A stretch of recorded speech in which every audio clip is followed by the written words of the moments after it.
রাম বস্তিওয়ালা খবরদার, বস্তিওয়ালা জাগো সমগ্র কড়াচাবুক সংকলন অবলম্বনে এই কড়াচাবুকটি পাঠ করছি। প্রশ্নকারী বলছেন, দীপান্বিতার দিনটি তো আপনার শুভ জন্মতিথি। গতবার আপনি আপনার জন্মদিবসকে কর্মী দিবস রূপে পালন করতে আদেশ করেছেন। এবার তাই জন্মদিবস না বলে আমরা বলবো কর্মী দিবস। এই কর্মী দিবস উপলক্ষে আপনার মুখে দু কয়েকটি কথা শুনতে চাই, জানতে চাই। উত্তরে ঠাকুর বলছেন, শিশু বয়স থেকে এই বয়স অবধি কেবল জানিয়েই আসছি। কে যে জানলো আর কি যে জানলো সেটাই জানলাম না, তবু জানানোর দিক থেকে কোনো ত্রুটি করছি না। প্রশ্নকারী বলছেন, আপনি তো কর্মী দিবস পালন করার জন্য সবাইকে বলেছেন, কিন্তু সত্যিকারের কর্মী খুঁজলে কজনকে পাওয়া যাবে? উত্তরে বলছেন ঠাকুর, দেখো, কর্মী খুঁজলে কজনকে পাওয়া যাবে এটা ঠিক কথা নয়, আবার কর্মী হিসাবে সত্যিকারের কর্মী কজন এটাও ঠিক কথা নয়। সত্যিকারের কর্মী এখানে সবাই। বিশ্ব ব্রহ্মাণ্ডের সর্বত্রই চলছে কর্মের অবিরাম ধারা। কর্ম ছাড়া মুহূর্ত মাত্র কেউ অবস্থান করতে পারে না। ন হি কশ্চিৎ ক্ষণমপি জাতু তিষ্ঠত্য কর্ম কৃত। গীতার 3-4-3-5 অধ্যায়ে আছে। তাই কর্মীদের কর্মের দায়িত্বের দিকটা ভালোভাবে অবগত করে দেওয়া প্রয়োজন। যে জন্তু কোনো দিনই জলে নামেনি, সেই জন্তুকে হঠাৎ জলে ফেলে দিলে বেশিরভাগই দেখা গিয়েছে যে সাঁতরে পাড়ে চলে আসে। ভেবে দেখো কি করে সে সাঁতরিয়ে চলে আসলো। সে যে সাঁতার জানতো সে নিজেই সেটা জানতো না, কিন্তু কার্যক্ষেত্রে প্রমাণ পাওয়া গেল সে সাঁতার জানতো। এটা তার সহজাত, জন্মগত, এটাই তার ইনস্টিংক্ট। জন্মগতভাবে প্রত্যেকের মধ্যেই সব রকম শক্তি থাকে। কেউ সেটা অভ্যাসে জাগিয়ে তোলে, কারো সহজাত জাগ্রতই থাকে।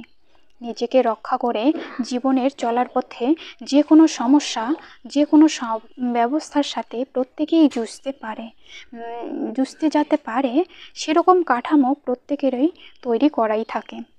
জীবনটা লড়াইয়ের ভিতর দিয়েই চালিয়ে নিয়ে যেতে হবে। লড়াই করেই যে আমাদের বাঁচতে হবে, সেইভাবেই আমাদের দেহ মন তৈরি। নিজে বাঁচা এবং অপরকে বাঁচাবার জন্য যে জীবন সংগ্রাম, সেটাই তো কর্ম। সেদিক থেকে সবাই কর্মী। তাই কর্মীদের কর্মের মাধ্যমেই তাদের পথ, তাদের মাত্রা করে নিতে হবে।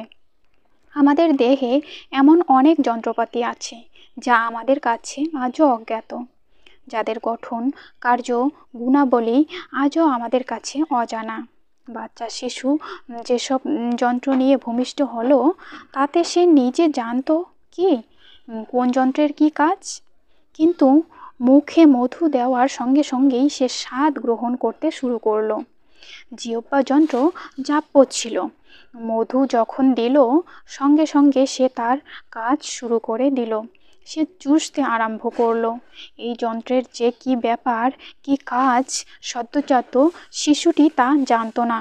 এইভাবে চোখের যন্ত্র, নাকের যন্ত্র, কানের যন্ত্র, সব যন্ত্রের সম্বন্ধেই একথা বলা যায়।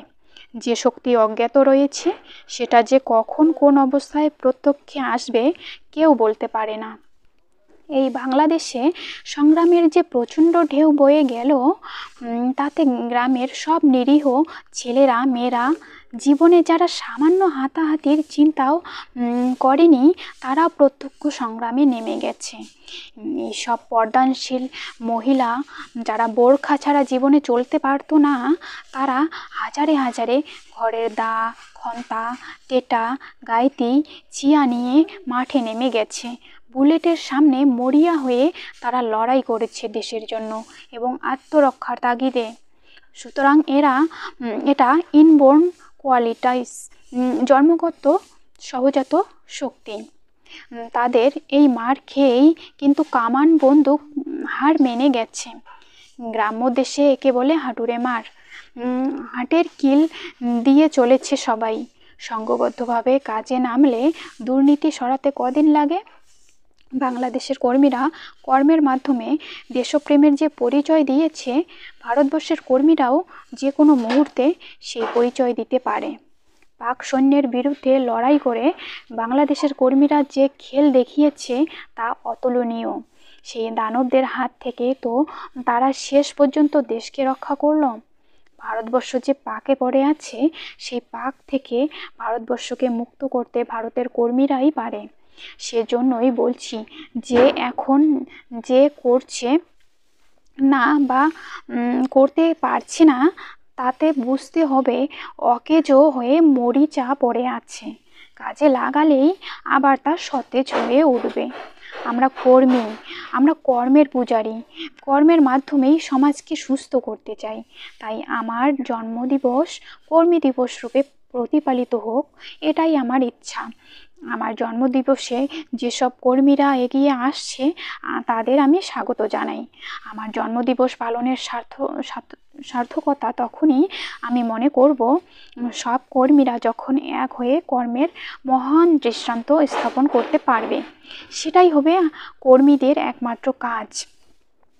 এখন রাজনীতির খেলা তো চলছেই, এবার চলবে সব কর্মীদের নাটকের পালা। এই নাটকে কে কি অংশ নেবে বলা দুষ্কর, কিন্তু এই ভূমিকায় নানা পরিবর্তন চলবে। কেউই একভাবে থাকতে পারবে না। এক অঙ্কের পাত্রপাত্রীর সঙ্গে দ্বিতীয় অঙ্কের পাত্রপাত্রীর আর দেখা হবে না। দ্বিতীয় অঙ্কে যারা ভূমিকা গ্রহণ করছেন তাদের সঙ্গে তৃতীয় অঙ্কের কারো আর সাক্ষাৎ হবে না। একথা শুনে তোমাদের হয়তো অবাক লাগছে। তোমরা সাধারণত প্রথম অঙ্কের কাউকে দ্বিতীয় অঙ্কে দেখেছো, আবার দ্বিতীয় অঙ্কের কাউকে দেখেছো শেষ অঙ্কে। কিন্তু এত বড় এবং এত মজার নাটক এটা যে এর আরম্ভ কোথায় শেষ কোথায় কেউ বলতে পারে না। সেই নাটকের গ্রন্থটি এখনো সৃষ্টি হয়নি, কিন্তু নাটক চলছে, চলবে। কর্মীদের নাটকও চলছে, চলবে। দর্শকরা শুধু হতভম্ব হয়ে তাকিয়ে থাকা ছাড়া আর কিছুই বুঝবে না। প্রশ্নকারী বলছেন, আচ্ছা ঠাকুর, এই নাটকের নামটি কি? উত্তর ঠাকুর বলছেন, প্রলয়ের নাটক। এই গানটি তো শুনেছ, প্রলয়ে নাচন নাচলে যখন আপন ভোলে, হে নটরাজ জটার বাঁধন পড়ল খুলে। এবার সেই নটরাজের নৃত্য চলবে, আর কর্মীরা নটরাজের সাথে সাথে সহকারী ভূমিকায় অংশগ্রহণ করবে। এটা হবে নৃত্য নাট্য। প্রশ্নকারী বলছেন, প্রলয়ের নৃত্য, এই নৃত্যের শেষ অঙ্ক কি?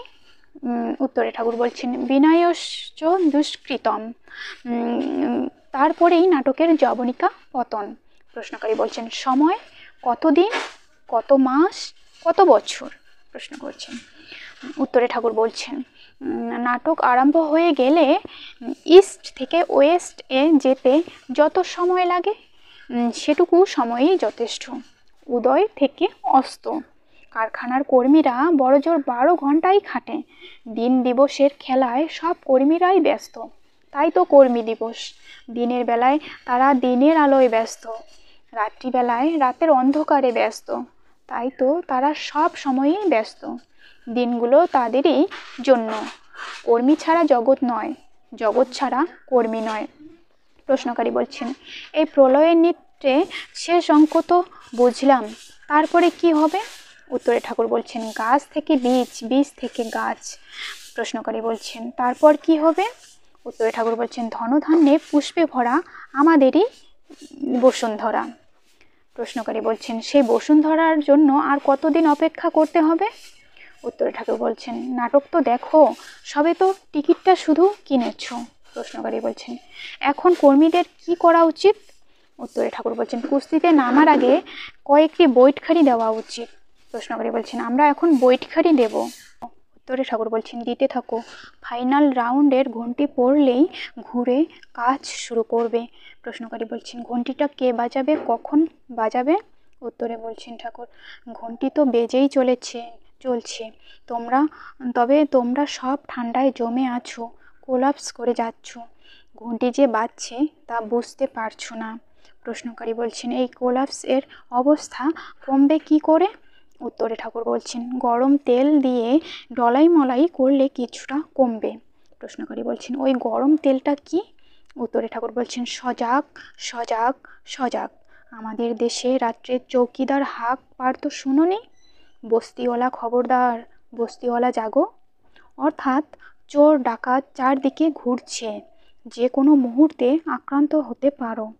জাগো, সজাগ হও। এখনও যদি সজাগ না হও কবে হবে? তাই আমিও বলছি, বস্তিওয়ালা খবরদার, বস্তিওয়ালা জাগো। মনে পড়ছে ছেলেবেলায় ঢাকা থেকে নারায়ণগঞ্জ যাচ্ছিলাম, বসে আছি, দেখলাম লেখা আছে, buy your own ticket, watch your language, swindlers and pick pocketers are everywhere.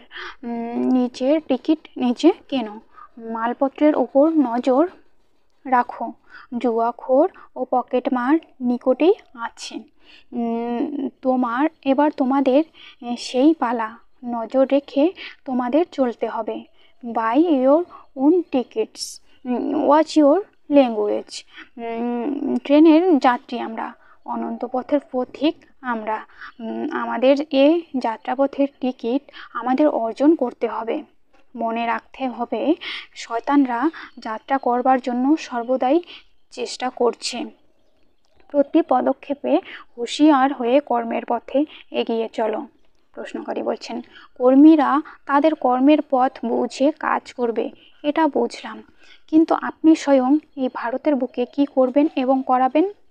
উত্তরে ঠাকুর বলছেন, মুখোশধারীদের মুখোশ খুলে দেব, তাদের স্বরূপ তখন জানতে পারবে আর শিউরে উঠবে। কোনো রোগের ডায়াগনোসিসটাই হলো সবচেয়ে বড় কথা। সেখানে অনেকে সেটা ঠিকমতো করতে জানে না, কিন্তু ওষুধ অনেকেই দিতে জানে। এই ডায়াগনোসিসের ভুলে অনেক পেশেন্ট এদিক ওদিক হয়ে যাচ্ছে। আমি প্রত্যেকের মুখোশ খুলে কে কোন ব্যাধিতে আক্রান্ত তা দেখিয়ে দেব, আর তোমরা তখন ঔষধ দেবে। সেই ব্যাধির হাত থেকে মুক্ত করার জন্য উপযুক্ত ওষুধ ব্যবহার করবে। বুঝতে পেরেছ? প্রশ্নকারী বলছেন, আগে হ্যাঁ, কৃপা করে আমাদের সেই চিকিৎসা বিজ্ঞানটাও শিখিয়ে দিন। উত্তরে ঠাকুর বলছে, ব্যাধি এখন কোথায় লুকিয়ে আছে আমার এক্স-রে যন্ত্র দিয়ে আমি বার করে দেব, এবং তোমরা কর্মীরা সেইভাবেই ট্রিটমেন্ট করবে। কর্মীরা, এবার তোমরা শেখো, সেই স্কুলে ভর্তি হও, কিভাবে ট্রিটমেন্ট করতে হয় ভালো করে শিখে নাও। আমি দায়িত্ব সবটা তোমাদের উপরেই ন্যস্ত করতে চাই। ধীরে ধীরে আমি বয়সের ধাপে পা দিচ্ছি, আর চারিদিকের অবস্থা দেখে আমি ক্লান্ত হয়ে পড়ছি, কিন্তু তবুও কোনো হতাশা, কোনো নিরাশার বাণী আমাকে পর্যুদস্ত করতে পারেনি। আমি এখনো বিরামহীনভাবে আমার কর্মের বিনায় নতুন দিনের নতুন আশার গান গেয়ে চলেছি। তোমরাও হতাশ হয়েও না, ভেঙে পড়ো না, শক্ত হয়ে নিজের পায়ে দাঁড়াও। এ জয় তোমাদের অনিবার্য। উত্তিষ্ঠত, জাগ্রত, ওঠো, জাগো, নবীন উৎসাহে কর্মের প্রেরণা নিয়ে এগিয়ে চলো। কর্মই তোমাদের ধ্যান, কর্মই তোমাদের জ্ঞান। কর্মযজ্ঞে নিজেকে আহুতি দেওয়ার জন্য প্রস্তুত হও। কর্মের মাধ্যমেই তোমাদের সমস্ত শক্তি জেগে উঠুক। তোমরা বিশ্বকর্মী। কর্মের পবিত্র মন্ত্রে নিজেরা দীক্ষিত হও ও অপরকে দীক্ষিত করো। তোমাদের কর্মের পথে আমার শুভেচ্ছা তোমাদের জয়টিকা পড়াবে। সমাপ্ত এখানেই। রামনারায়ণ রাম।